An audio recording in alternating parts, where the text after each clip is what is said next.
Serving man as per serving God, envisaged by Swami Vivekananda. I shall call you religion from the day you begin to see God in every man and woman. First of all, I'll go to Sri Ramakrishna Paramahansa, Ma Sharda, and Yuga Purush Swami Vivekananda. Revered Swamiji, Honorable Chief Guest, respected judges and teachers, and all my dear sisters and brothers. Today, we all gathered here to celebrate Yugapura Swami Vivekananda's 163rd birth anniversary. Following the celebration, today's topic for speech competition is Serving Man as per Serving God, envisaged by Swami Vivekananda. The lines with which I began are the lines of Swami Vivekananda's poem to a friend. In this poem, he further added, one who loves all being without any discrimination. He indeed worshipping best of his God.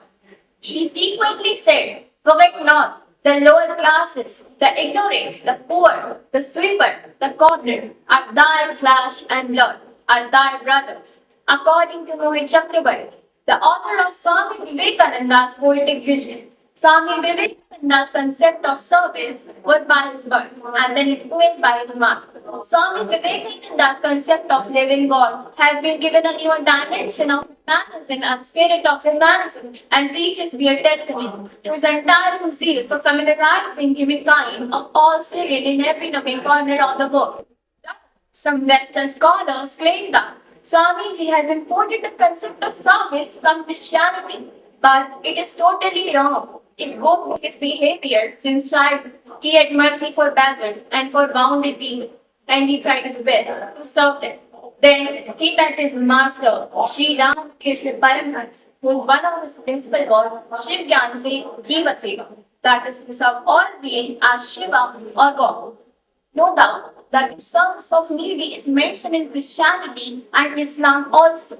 But long before this, the idea of serving needy is necessary was mentioned in Rigveda.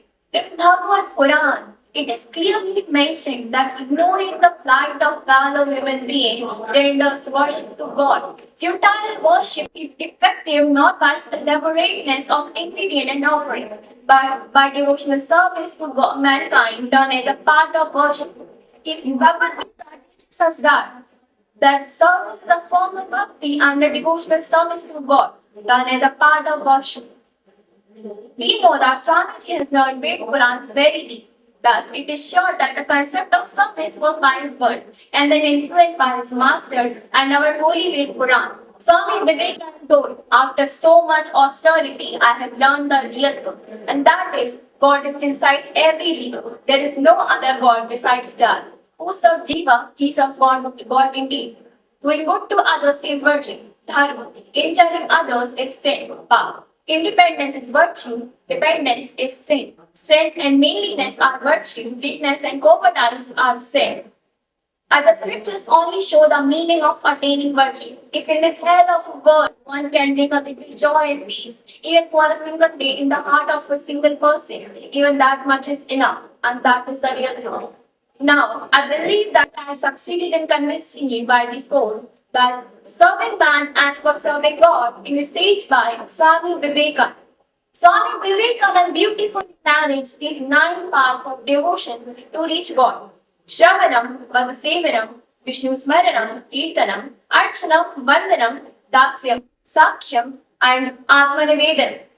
He frequently said, in fact, we forget the importance of service, that it will give us internal knowledge and peace by killing our ego. So we must constantly engage ourselves in service to mankind as Swami Vivekananda directed. Now I want to end my speech with Swami Vivekananda's beautiful quote about action. No man is to be judged by the mere nature of his duties, but all should be judged by the manner and the spirit in which they perform it. Thank you.